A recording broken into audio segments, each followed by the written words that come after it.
To the town of our free rode a stranger one fine day. Now, The Hobbit from 1977 is usually credited as the first adaptation of Tolkien's work, but that's actually not true. 10 years before that movie was made, a 12-minute animated short was made by Gene Deitch. This short is absolutely nothing like The Hobbit, both the animated movie and the book. No, they just straight up made shit up for this one. There are no dwarves at all. Instead, Thorin is some general of Dale, which is also the Lonely Mountain somehow. Also, there's some princess and this guy who's important enough to mention a few times, but not important enough to get a name. Bilbo is some prophesized dragon slayer, and Gandalf is straight up the scariest motherfucker I have ever seen. Why would they do this? Who did this? I want a name. Maybe an address. An address if you could give me one, but a name at the least. Anyways, they go to deal with the, what are they called? Gromes? To feed groans. They go to the forest and deal with the, Gromes by turning them into trees. Also, Galoon is here. Galoon. Meet Galoon. Then Bilbo finds Slag. Smaug is renamed to Slag. I didn't write it. Stop yelling at me. So yeah, Bilbo kills Slag, marries the princess, and moves to Dale. So, at the time, this guy, William Snyder, held the rights to Tolkien's work. He had a deal with 20th Century Fox that didn't end up working out, so he ended up hiring this guy, Gene Deitch, to make this short as cheaply as possible in order for him to retain the film rights for longer. This aired the day before his film rights expired, and he allegedly gave people money to buy the tickets from him, and then afterward everyone signed a statement saying they paid for and saw the movie, which allowed Snyder to retain the rights, which he immediately sold back to Tolkien for $100,000. Absolutely insane. B tier. This movie was weird as fuck, and not The Hobbit, but it's fun. It's 10 minutes. It's fun. Fuck it. The Hobbit: Treasures Under the Mountain was a Russian animated adaptation of The Hobbit that was never released. Not a ton is actually known about this movie. It was being made sometime around 1991 to 1994, but was supposedly never finished due to the dissolution of the Soviet Union. So, a few years ago, the first 6 minutes of the movie were found and uploaded to the internet, allegedly being played as a teaser during the commercial break of another children's show. And I'm genuinely disappointed that there isn't more of this. The animation is absolutely fantastic, almost looking like paper cutouts. Also, there's guys kissing. Not even once either, there's like 3 separate shots of guys making out. Lord of the Rings has always and will always be gay and woke as fuck. Go cry about it in the comments. Gandalf in this one looks absolutely phenomenal. Maybe I'm just a sucker for old animation, but he just looks so fucking good visually. The audio is also really good. The translation's a bit choppy, but the line delivery here is really well done, and the songs are super pleasant to listen to.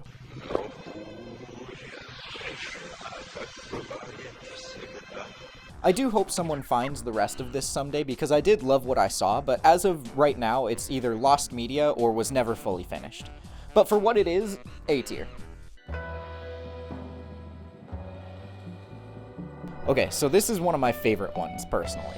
In 1969, Swedish musician Bo Hansson got really into Lord of the Rings. So into Lord of the Rings that he produced a musical interpretation of the books titled, and I'm gonna butcher this, and I'm sorry, Sagan om Ringen. It was finished and released in December of 1970 and was relatively successful in Sweden. It eventually made its way to England, where Tolkien, the man himself, heard it. Tolkien more or less said it was fine, but Hansson did have to change the name of the album, renaming it to music inspired by Lord of the Rings. And while this album absolutely slaps as a piece of psychedelic prog rock, it's not the Sagan om Ringen I'm talking about here today. Go give this a listen after the video, it's fire, I'll put it in the description for you. So information on this one is a little bit hard to find, as is the case with a lot of these, but in 1971, music inspired by Lord of the Rings inspired its own short titled Sagan om Ringen, and Bo Hansson was actually the composer of this short as well, and maybe the director as well, I couldn't tell. So without further ado, I present Sagan om Ringen. Mot eldsprutande berget och den dag då Frodo äntligen skulle kasta ner ringen i elden. Gandalf gick först, sen följde Vidstige. Okay, you know what? Laugh if you want, but fuck you, I liked this. This whole production just has insane levels of charm. The music is fire, the narration's pretty cool, the actors are always just hilarious to look at. Honestly, it's a great way to spend 20 minutes. It only has 2 parts, and only covers the first half of Fellowship. Now, this whole short is shockingly more accurate to the books than this version of Fellowship, because this version of Fellowship cuts out a ton of shit that this version shows. Like the Old Forest, Tom Bombadil, and my boy Glorfindel. This is a Glorfindel household now. This is a Grand and Glorfindel house. It's honestly such a damn shame that this whole thing ends with the Fellowship joining and leaving Rivendell. Like, that's right where the story starts to get good, I feel like. There isn't a whole lot more to say about this one other than it and its album are both super chill. B tier.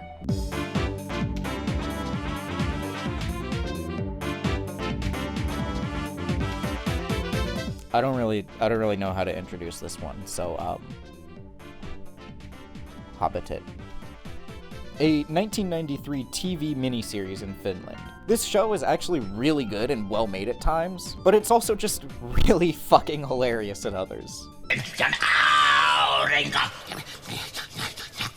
Hobbitit follows the books all the way through, even starting with The Hobbit, but excludes almost everything not ring-related. Aragorn becoming king, Merry and Pippin taking down Isengard, the battle at the Black Gate, all not present here.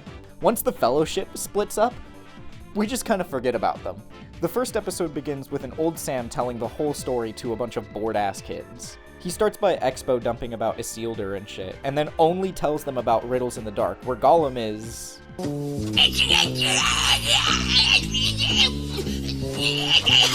strange. So, Bilbo sounds like he was hit on the head one too many times.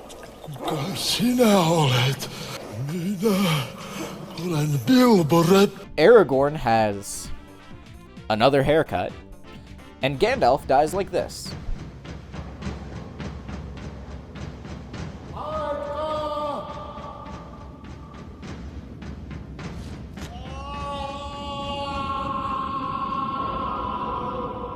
So the first episode mostly recaps Riddles in the Dark from The Hobbit, and then the second episode starts with Bilbo's birthday. Tom Bombadil shows up in this terrifying scene with the Barrow-wights in episode 3.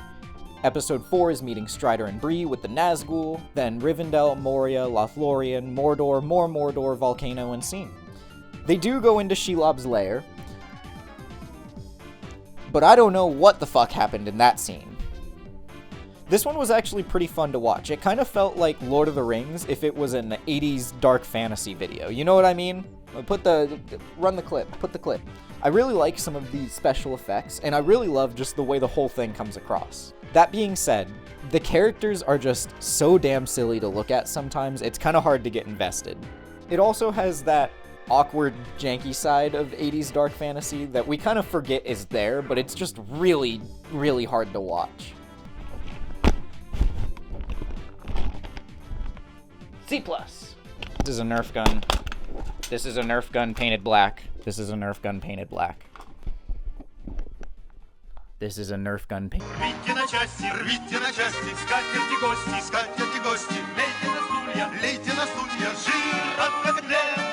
So this one almost slipped past me. It didn't show up during any of my research, and the only reason I found it was because YouTube recommended it to me in the little sidebar. So I guess for the first and probably last time, thanks, YouTube. You did good. Anyways, this is The Hobbit, made in 1985 in the USSR. I don't know why that's becoming a theme here. But it's also known as... I'm not going to try to remember this. The Fabulous Journey of Mr. Bilbo Baggins, The Hobbit. Across the Wildland, through the Dark Forest, beyond the Misty Mountains, there and back again. The movie starts with a narrator sitting at a table and beginning with those classic words. Жил-был в своей норе под землей. This narrator shows up periodically throughout the movie to give us bits and pieces of information, and I absolutely love his inclusion. The Hobbit was originally written more or less as a children's bedtime story, and this guy perfectly captures that vibe.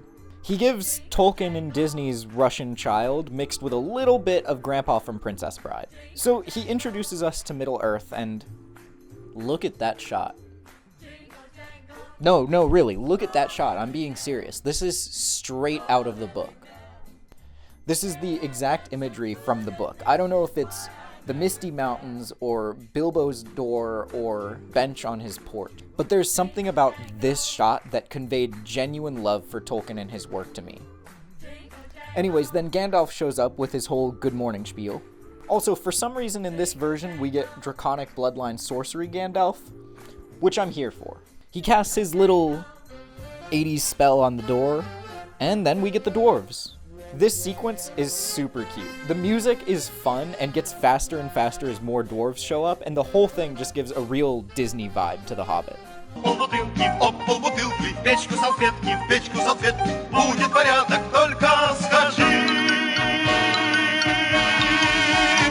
We get the Misty Mountain song, which, as always, and is no exception here, slaps.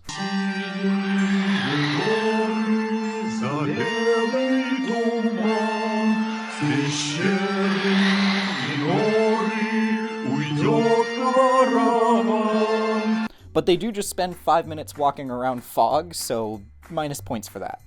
So this version is great, but it does leave out a ton. We skip the trolls and go straight to the Misty Mountains in Goblin Town. Instead, the trolls are a nightmare Bilbo has, along with the wargs and the eagles. Except the trolls had to have happened because the Goblin King calls out Thorin for having Orcrist, which he only gets from the troll cave. How do I have a girlfriend? Also, Gandalf does this while everyone's sleeping, so... Anyways, we kill the goblins, and then Bilbo's dropped into a cave where we meet a familiar face. I won't take up too much more time with this one. We get the whole spider sequence, which is a phenomenal use of practical effects, but is still terrifying. Looks great. Still hate it. We get a little song and dance from the people in Dale, and then Bilbo sneaks into the mountain.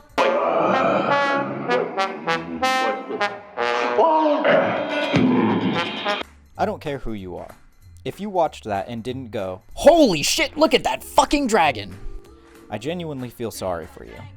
Because holy shit, look at that fucking dragon! I cannot stress enough how much I love this Smaug. I honestly might love him more than Cumber Smaug. Yes, I do promise never to say that again. So Smaug attacks Dale, and it's absolutely incredible. I'm sorry, I know it's a little bit old, but this looks amazing and exciting. I loved watching this sequence. Anyways, we blast Smaug from the sky, and Bilbo is immediately like, "Cool, you guys got your gold back. So, we should use some of it to rebuild Dale, since they helped us with the dragon, right?" And Thorin's a huge whiny bitch baby about it, which is all very book accurate. The Battle of Five Armies here is also appropriately short and dumb. They don't even show it. The narrator is just like, "And then they killed some goblins, and they were all friends again. The end." And like, yeah, pretty much. The whole point of the Battle of Five Armies is that it was dumb and should never have happened, and I will die on that hill. Much like Thorin does. This movie was so much damn fun to watch. It feels like a long-lost Disney version of The Hobbit, with just a pinch of Princess Bride thrown in. The music is just so fun and light that you can't help but smile at the dwarves singing and cleaning dishes. At the end, the narrator tells us about Bilbo's bittersweet journey home, and then he walks off himself. S tier.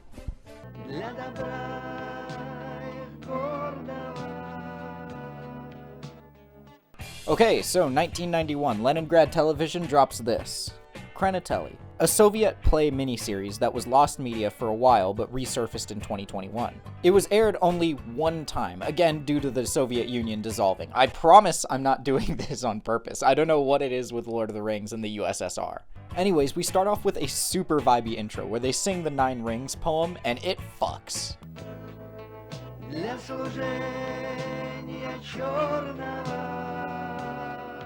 So, for some reason that I cannot fathom, all of the scenes in the Shire have this disgusting vignette over them. It honestly made it borderline unwatchable. And you'd think we'd move on from the Shire pretty quick, but we spend half of the first episode in this acid hellscape where everyone likes to do this weird little shimmy dance. But it's cool because Gandalf shows up like this.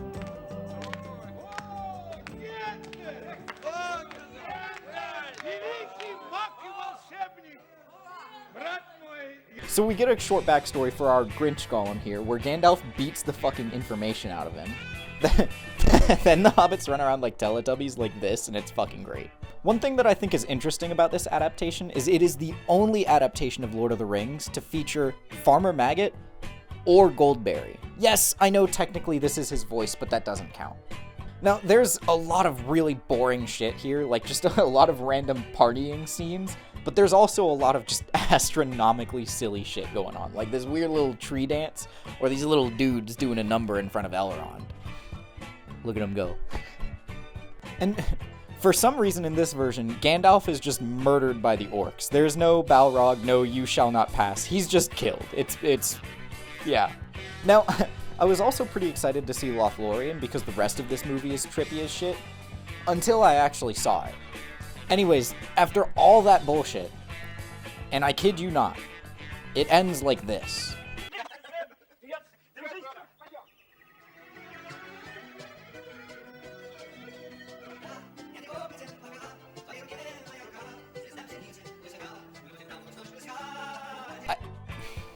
I don't even know. D tier. One ring to rule them all. One ring to find them. One ring. Okay, I don't think I could explain just how much joy this brought me. I'm gonna say it, and you can't stop me. This slapped. The music is so catchy, and most of it is really good. Happy Birthday Bilbo and Prancing Pony are permaskips though. Those songs are terrible. But One Ring, where Gandalf belts this out to Frodo, or One Moment with You, where Aragorn and Arwen do a Guns N' Roses karaoke cover, or The Fellowship, where all the themes come together in a we don't talk about Bruno type situation. It's all genuinely good music, and it's pretty funny too, once you get past the fart jokes in the first song. Aragorn has this one song where he's singing about the Nazgul, but it's literally just a bunch of different names for the Nazgul, and I think that's funny. I don't know. The Balrog gets his own song, and he sounds like Audrey too, which is just perfect. And Legolas and Gimli get their own duet together. It's pretty great. It's fun, it's lighthearted, it's catchy, it's going in A tier. Although storms may descend, mountain and valley make way. Now, last but not least is this musical that I would like to see but can't. I did find a playlist on YouTube that seemed to have the songs on it, but it's a little cloudy. I'd need to buy tickets, but look at me, dude. I'm a poor college student. What do you want from me? This one's also very good. It's a lot more high quality and higher produced, but I liked Fellowship better. Fellowship felt more fun and more like a love letter to Tolkien and his works, whereas this one feels like some fancy stage director trying to make his big break. Like if Lin-Manuel decided to make a Lord of the Rings musical after skimming the books. Take that how you will.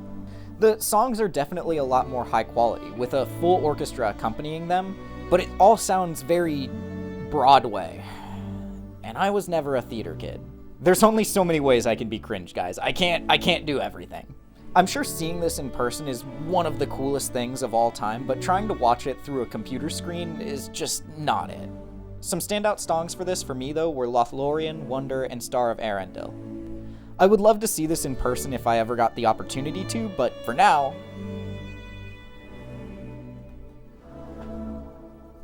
it is what it is.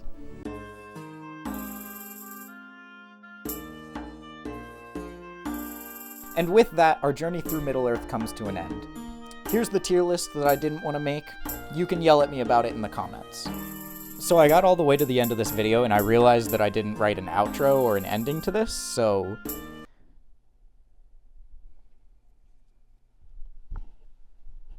Hey everyone, thank you for watching and staying to the end. I genuinely appreciate it. This was a hard video to work on. This video took a ton of time and effort to make, so if you could drop me a like, a subscribe, call me something mean in the comments, it would mean a lot to me. It'll probably be another 6 months until you guys hear from me again, so until then, stay safe, enjoy the rest of your day, thank you for watching.